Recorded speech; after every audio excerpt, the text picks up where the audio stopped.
that the person was a heavy drug. When learning the suspect's identity, Officer Presley informed me he knew him and that he was a heavy user of hard narcotics. Officer Presley... Listen, I'm sorry to have to interrupt you, but you're welcome to submit the letter, but if you could just wrap up in the next couple sentences, we have to make room for the others. Okay. What I'd like to say is this is what Police Hartselle has to go through every day, what her officers are doing and the decisions that they're making. Her programs and processes that she has implemented are moving towards making us all safer, addressing how the police officers handle situations. And I believe that she has a lot of experience. She's been around a long time. She loves community policing, and she's the best person for this job. Thank you. The next speaker is Asha Long.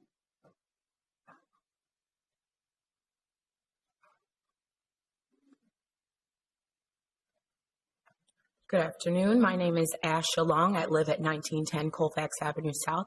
I'm here as a community member and an organizer of Black Lives Matter Minneapolis. I'm here to say that I do oppose the reappointment of Janae Harteau to her post. We need a chief that's willing to work with communities, and while our mayor has alluded to the intentions and some of the hearsay around her community engagement, that's nothing that I have been affected by. That's nothing I have heard of. It's important that we don't allow the murder and criminalization of our most vulnerable communities. While my time at the 4th Precinct, I spoke with a number of the officers there, and I, in my lifetime, have engaged with a number of officers, and I find that Minneapolis Police Department officers are culturally incompetent. To have a police force that does not understand systemic and institutional racism is a detriment to the most vulnerable communities in Minneapolis. There have been over 1,000 discipline complaints filed over the last 3 years, and there's been no discipline. And for me, I wonder if she's capable of addressing all of these concerns. Also, during my occupation of the 4th Precinct, the conduct of the officers was absolutely atrocious and terroristic. There were macings, bike rammings of protesters, and verbal threats directed to not only adults but children. After the precinct had been come to a close, had been ended, shut down, the terrorism continued and was inflicted on protesters. Police officers standing outside of their houses, being bothered for driving past the precinct. And the notion that that precinct needed $600,000 tells us to increase their security, tells us just where policing and community, the lines between those two is nice and thick and hard. For me, just as the school board has had to start their search over, I think it would be of great benefit if we started the search for a police chief over in Minneapolis. Thank you. The next speaker is Mel Reeves.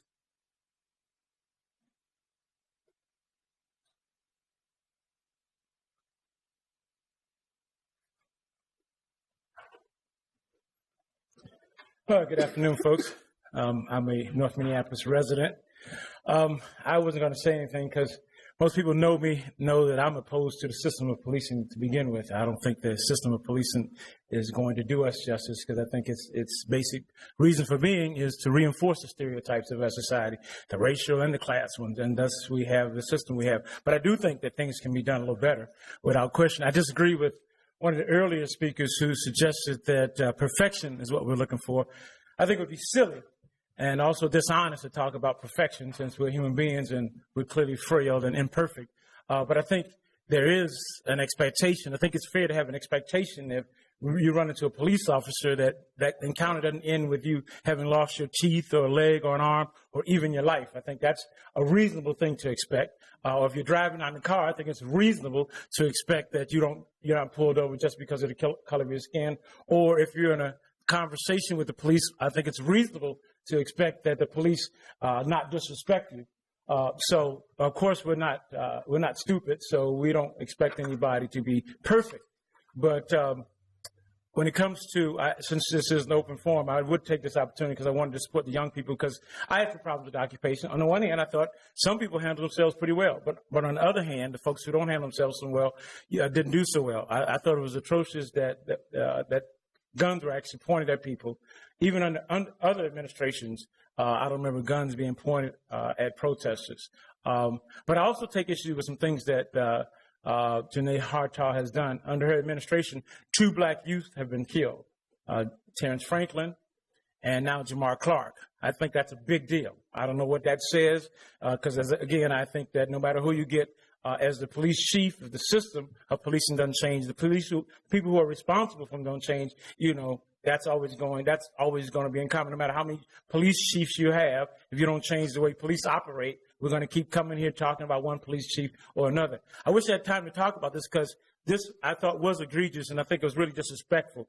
When there was a community meeting planned to talk to your chief, she said that she had gotten a bomb threat and that she'd been threatened. And I kept looking at all the newspaper articles, and not once did I see her give any evidence, any proof that she'd actually been threatened, which I thought was terrible. Really, really, really terrible. She also did, when we were fighting to get justice for Terrence Franklin, when she was losing ground, obviously, politically in the community, she called a press conference in which she gave this scant evidence in which she said that the police said that the sock in which the gun was in had his DNA. Now, the gun didn't have his fingerprints or his DNA. Even the press walked away from that press conference. I think this particular chief is more cunning than any of the others you have. She's a little slicker and a little more cunning. She said some things that have had me go, whoa. She actually pitted, I know my time's pretty close up, but you got to hear, she actually pitted 2 parents against one another, which I think was really almost evil. One parent had been victimized by some street violence, one parent's child, and the other child had been victimized by the police. I think she should have been humble enough to stay out of that rather than setting this woman up to call a press conference to denounce the community. I think that was pretty egregious. And so that's the police chief that you guys have here. Mr. Reeves, thank you. I'm done. Our next speaker is Siobhan Johnson. Siobhan. Okay, sorry about that. Good afternoon. My name is Siobhan Johnson, and I'm a Minneapolis resident.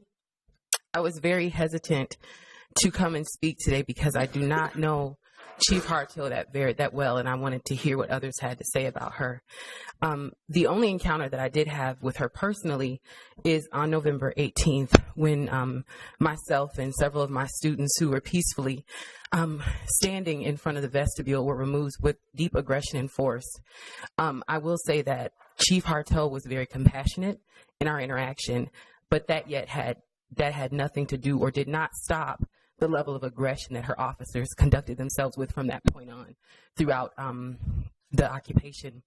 Although the occupation is a significant part of why some of my criticism have been raised about the MPD, it has nothing to do with my longstanding history as a Northsider who's grown up under a lot of police brutality just in day-to-day interactions. And so although I'm not in opposition of Chief Hartaw, I'm not necessarily in support. But I am definitely in support of us moving together to be better collectively as a community. There definitely needs to be some deeper, authentic, truer, intentional attempts for the police to see the residents of North Minneapolis and the city as human beings. And whatever that training, whatever that education looks like, words in lip service is not going to do what we need to be done. There needs to be a great deal of intentionality and authenticity when saying that we really want to make change. We are at a great opportunity in our time. We deal with a lot of white privilege in the state, in addition to Black resistance, in addition to white supremacy and racism. And we need to be honest about that. And as we look at our MPD, I don't know, I would like to believe the best in people because I know a lot of good officers, but I know a lot of folks who don't see people who look like me or the young men who look like me as human beings. And so I would just encourage Chief Hartaw to truly be authentic and intentional because now is not the time to continue what we've been doing. I think we were blessed with the occupation. It could have been worse. So thank you. Thank you. The next speaker, can't really get the last name, but it's Dennis.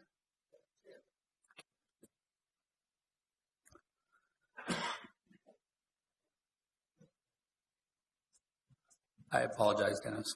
Oh, no problem. Good afternoon. I apologize for my appearance. I have more respect for the court than that.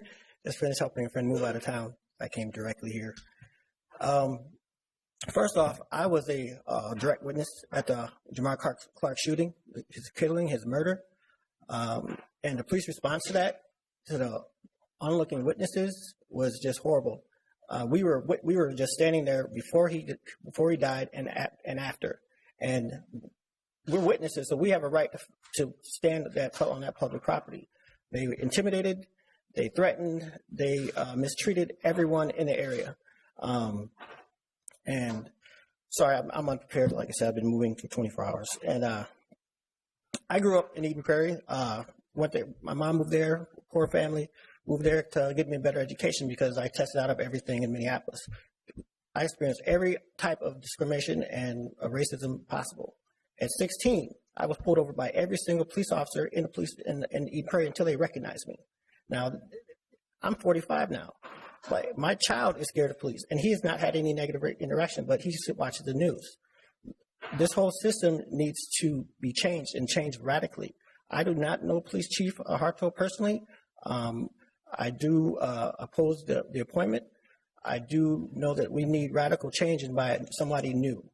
And I guarantee you that right with all the deaths going on, all the murders, all the killing of all these unarmed people, if change does not happen peacefully, which we are requesting and demanding, I guarantee you the citizens of the country were going to do it in the form of revolution. It's going to be bad for everyone.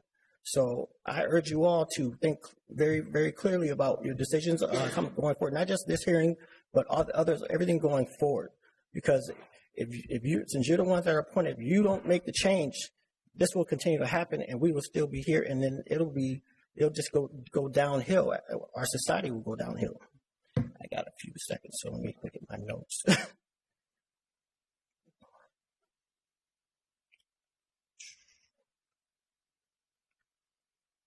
So with that, I guess I am done. I apologize. I have a lot more to say, but I will come back another time. Thank you. All right. Our next speaker is Jana Mecki.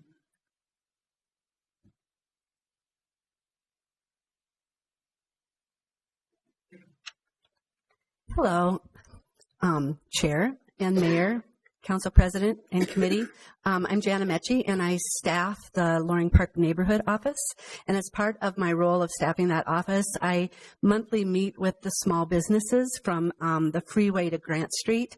There are about 40 small businesses there. Mostly family-owned ethnic businesses, and unfortunately, they're not able to come in the middle of the afternoon because it's their lunch hour. I will say that we have had a lot of issues of crime in that area to the point where the businesses have been wanting to just rip their hair out.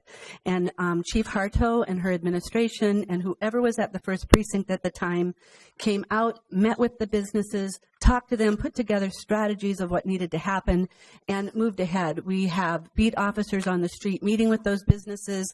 We have strategies put together with intervention by Mad Dads and other folks to kind of help redirect issues of crime and strong partnerships with St. Stephen's to reach out, especially to veterans who are experiencing homelessness.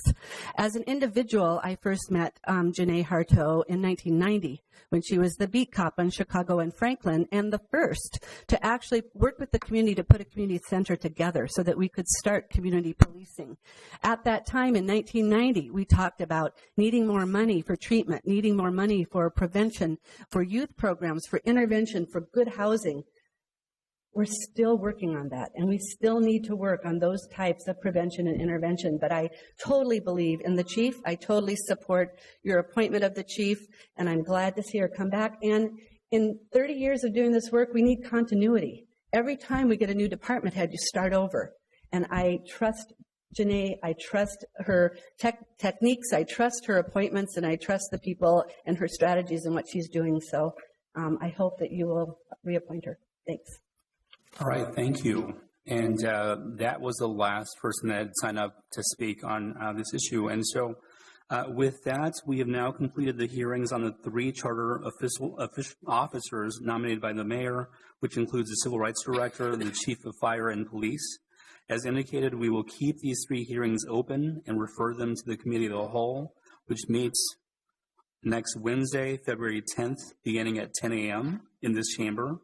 Interested members of the public may testify on those nominations at that time and may submit written comments for the record by addressing them to the office of the city clerk. We've already approved the motion to achieve that referral to the Committee of the Whole. I'd like to express my gratitude to everyone who came to this meeting today to provide input on these 3 mayoral nominations, and I apologize. I will take full responsibility for just the confusion that has been caused by all of this stuff. And yeah, I know somebody's laughing in the audience. Usually we need to take some blame for this. So thank you all for being here. And with no further business before this committee, we will adjourn this meeting. Thank you.